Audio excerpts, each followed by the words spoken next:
Taliban takeover. Kabul removes images of women from storefront displays. On August 15th, 2021, Afghanistan's capital fell to the Taliban.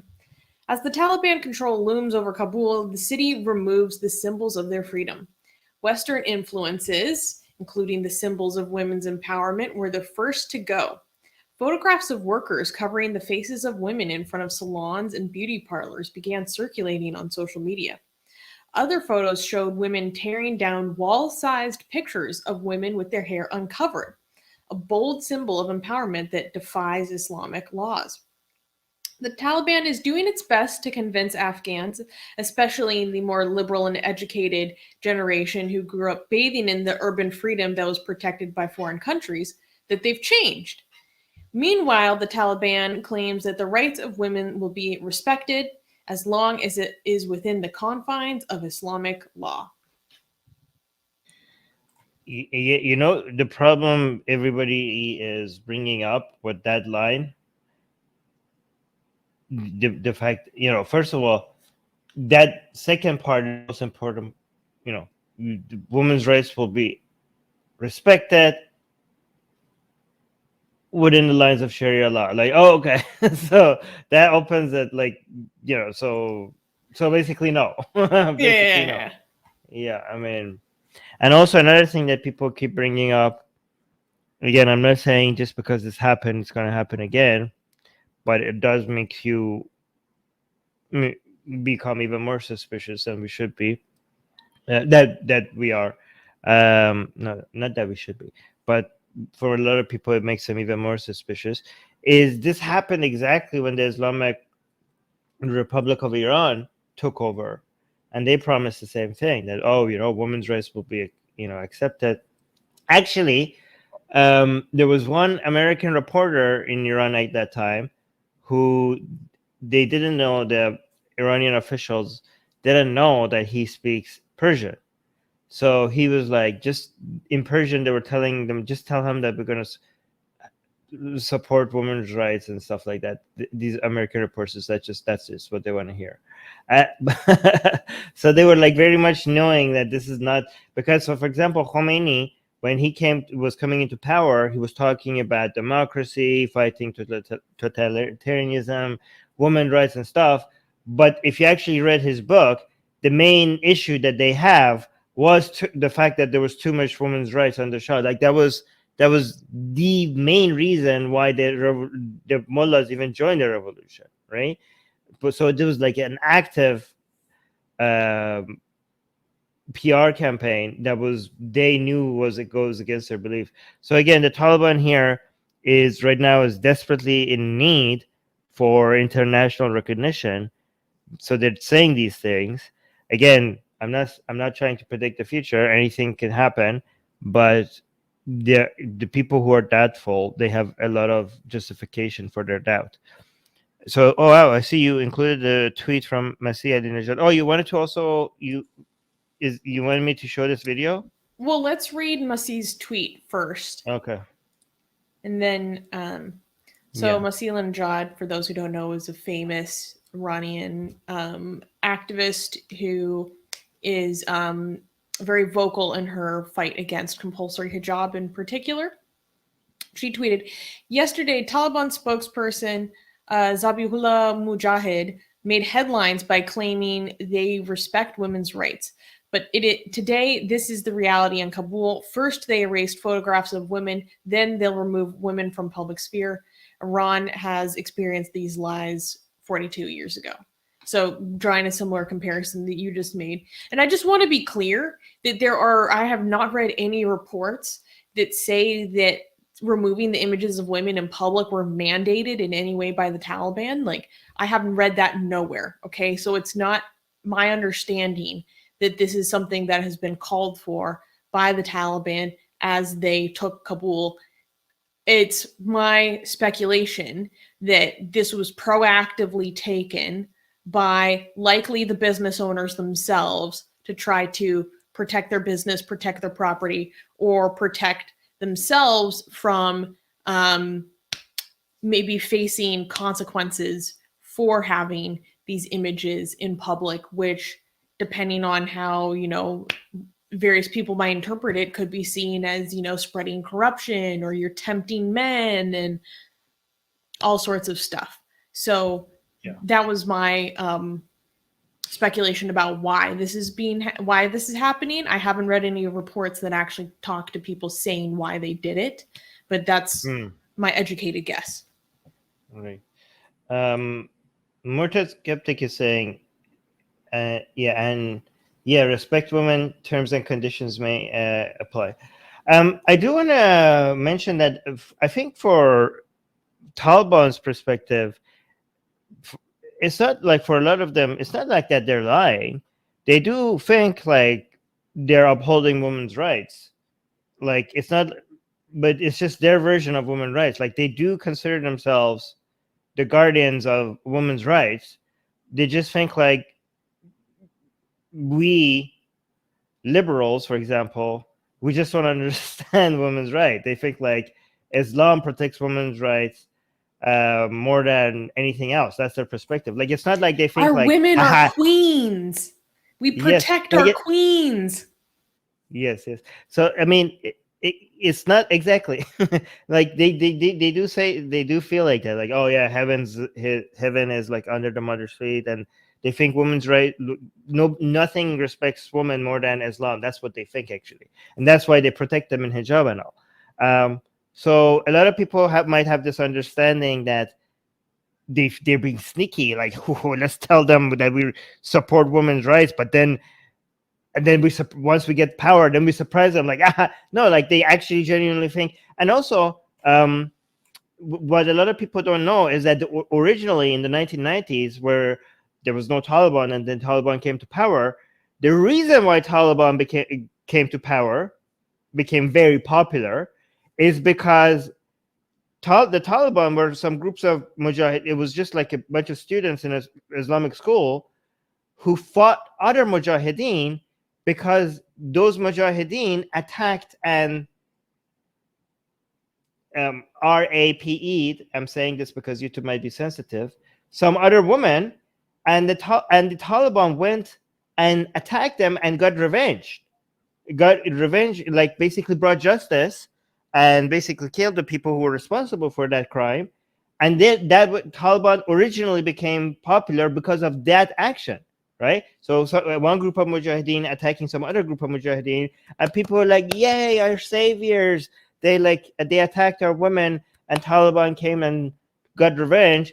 And that was like the genesis of Taliban, right? So they're like, Taliban's like, you're talking about women's rights? From the origin, we were the guardians of women from the beginning. Like that's how we even started. But anyways, you wanted to say something? Well, I think you made a very good point that it's not like they're necessarily being like mischievous or malevolent and saying like, we'll protect women's rights.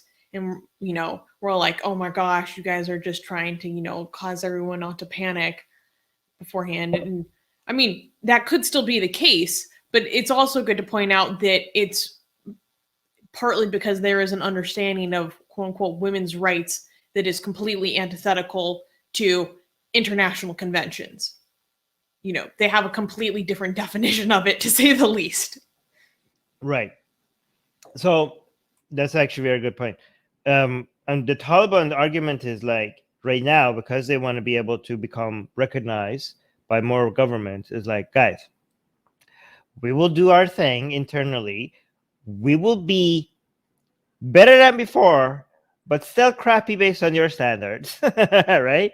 However, unlike before, so this is the argument, right? I'm not saying any of this will happen, okay? I'm just going to, all the PR campaigns and all the like talks that they have with reporters, if you want to see what their message right now is to the world and what their philosophy is, like, guys, internationally, we're going to abide by international laws. Like, unlike before, where we were like protecting these groups that internationally was people didn't like, we're going to respect international laws. We're going to play games.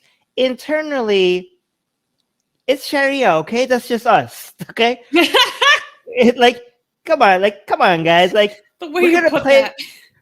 Yeah, like, guys, this is just us. This is just like, It's not going to be as bad as before, as 20 years ago. Okay, but just let us do Sharia. We don't tell you what to do in your country. Just let us do our Sharia. It's going to be less bad than before. We promise. But it's still going to be Sharia. You're not going to like it, but you learn to accept this, right? And Well, just be happy that we're going to play game. We're going to when it comes to international laws, we're going to be better, and like we don't have any expansionist desires. We're going to just keep it inside Afghanistan. We're not going to send jihadis to Europe, and that should make you happy, right? Like, we're not going to do like ISIS stuff. We're just going to keep it in Afghanistan. Okay, just chill. Okay, so that's basically the argument. Go ahead. What were you going to say? Well, I was listening to a lot of analysts cover this subject, and they were noting how the Taliban is taking a much more political approach now. Like, and they highlighted the fact that, the Taliban is going on over 25 years of existence. And it's not the same group that it was back in the 90s when it was first like coming to power. And so they've had time to grow, like crystallize their ideology, try different tactics. And so taking a more political approach is within their interest at this time. Instead of just like brute force, brutality. Well, because like it's pariah not just state. Well, I mean, it's not just that the Taliban might have changed strategically, maybe not ideologically, but strategically, Taliban has changed. But that's also because Afghanistan has changed in the past 20 years, okay? One, Afghanistan is now a much more complicated country with a more sophisticated government than 20 years ago. I know it was dysfunctional, but it still it has more bureaucracy. There's more of economic issues to deal with. There's more international relationship to deal with. And Taliban's like, we don't know how to do any of this. So they kind of have to like they have no experience with any of this. And they want to, I mean, there's a lot of wealth to go around. And if they manage to figure out this stuff out, it's going to be in their best interest. So they're like, we kind of have to work with all these other technocrats and other people who have some experience. So we can't just like do mass executions and stuff like that because we kind of need these people, right? So that's something that they understand now. So that's why some strategically they might have changed a bit. And also the Afghan population, at least in the main cities, right? They also have now different attitudes. Again, there's still too much support for Sharia within Afghanistan and some other stuff. But a lot of Afghans have now experienced more liberty, more exposure to other ideas, I don't know, more education, so that can't be undone, right? That can't be undone. I mean, Taliban can just be like, well, forget all of that, but they know that's not going to happen. They have a lot of Afghans have seen too many things, and they might have different, at least within the major cities, there are. Taliban does want to at least give the impression at some point that people be happy here. Okay, that's why they're getting tired right now of all these people trying to leave Afghanistan, because Taliban is like, this is not a good look. Like, as soon as we come into power, people are trying to leave. They don't like that look. So they are going to make an effort and probably, I don't know, maybe fail to at least appease some of these new ways of thinking. Not that much. I mean, they're still like going to be like an extremist group, but it's the reason why Taliban is going to be a bit different from 20 years ago is because Afghanistan is also different from 20 years ago. But Zach Kuro in the live chat is saying the Taliban have already started tracking down and killing people in their kill list for collaborating with US, NATO, and forces. One thing I want people to understand is that Taliban, compared to other radical groups, it is a lot more central. Like, there is a lot more understanding of what's allowed and what's not allowed, but still it's not as unanimous as people think. Like, it's better than other organizations, right, when it comes to actually everybody getting on the same wavelength, but it's still not 100%. There's so many different groups within Taliban, and there are so many different goals and directions.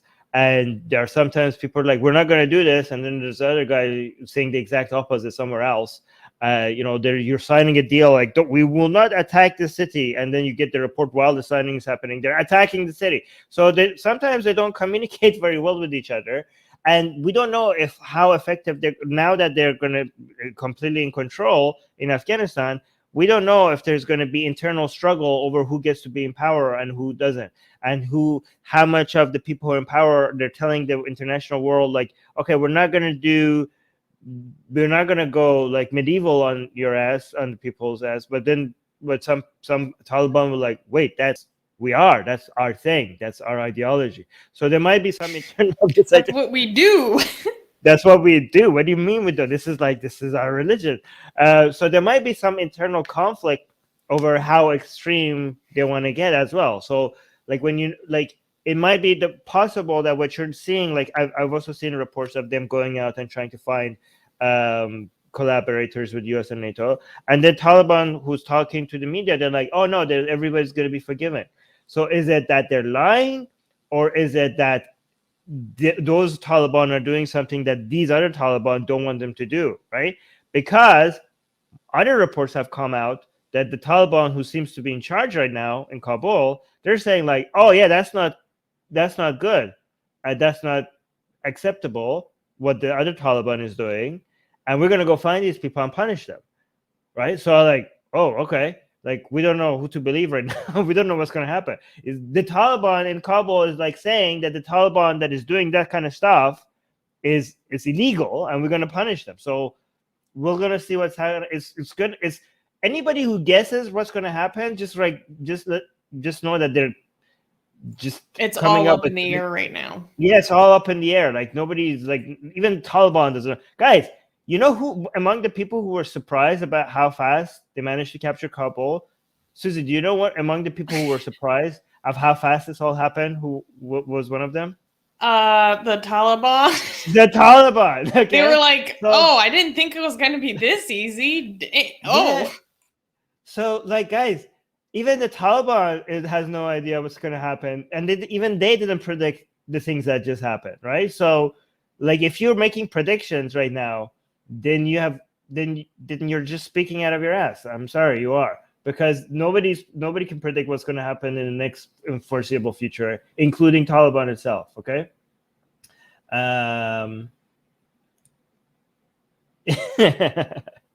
Zachary saying, just noticed that Susanna has a teddy bear hat. She looks really cute. Is it a bear hat? I thought it was like a hamster thing. Okay. It's just roundy. Roundy. Okay, so Zakura is saying, don't ever take Taliban's word at face value. They say one thing to us whilst doing another thing behind the scenes. I've come across this before. Okay, isn't that exactly what we just said? Yes, but it's also not. It's beyond just not trusting them. It could also be that they don't trust them because there's multiple Talibans, right? You know what I mean? So we don't trust Taliban, but Taliban doesn't trust Taliban.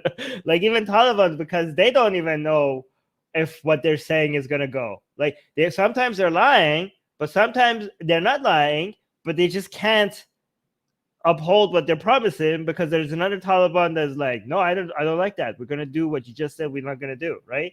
The thing that the best thing if you want to try to predict with a lot of dose of skepticism what Taliban is going to do, it should be based on what's in their strategic interest more, and what they're saying could help you understand their strategic interest. Not, what they're saying is not to be like just trusted and accepted as what they're going to do, but what they're saying helps you understand some of their strategic interests, not what actually whether or not they're to be trusted or not. Does that make sense, Suze?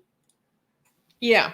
Yeah. Okay. And do you want me we are not dismissing the brutality of the Taliban by presenting more information about how complicated the situation is. Are you serious? Yeah. Are you dismissing the brutality of Taliban? No, we're just adding nuance to this, your simpleton take on the matter. Is it you wanted me to show this video? I mean, it was just supposed to be like B-roll. Oh yeah, okay. I forgot about that. These are the videos of people like covering the eyes and the lips and the faces of Yeah, the some woman. people have Just been like graffitiing over faces. Other people are just like ripping down kind of the store decals altogether, or they're completely like roller painting over um, the entirety of the female image. Um, yeah, lots of stuff. right. AJ is saying, you want to read that while I bring up the next news? Yeah, AGA is saying eventually there will be in-house fighting, and then a faction will break off to new extremism. Potentially. I know there's already. Potentially. That's what I Yes. said. No, I was agreeing with you. I was like, yes, potentially. Don't speak with such certainty. Yes. I know there's also a budding resistance movement, so we'll see where that goes. You don't know that, AJ. That is that's very much possible. But don't speak with such certainty. It's possible that Taliban managed to co- be, become very efficient at getting everyone in line. Like that's also possible, right? And there are So probably millions of Afghans who are just tired of war at the end of the day. yes, exactly. Yes. There might be low appetite for war, and that might be why people are going to get in line. We'll see. There's already some people showing resistance. That Masood guy. But anyways, we're not going to get into that. Hey guys, if you're a fan of Blasphemy and Sexy Callie, like me, then you need to be sure to subscribe to our newsletter, link in the description below. Because if you subscribe, we will send you a free copy of our Blasphemous Art ebook. And let me tell you, it is the tastiest blasphemy that you can find anywhere available today. And we are so generous with our blasphemy that we continue to send you more blasphemy every week. So make sure to subscribe, link in the description below.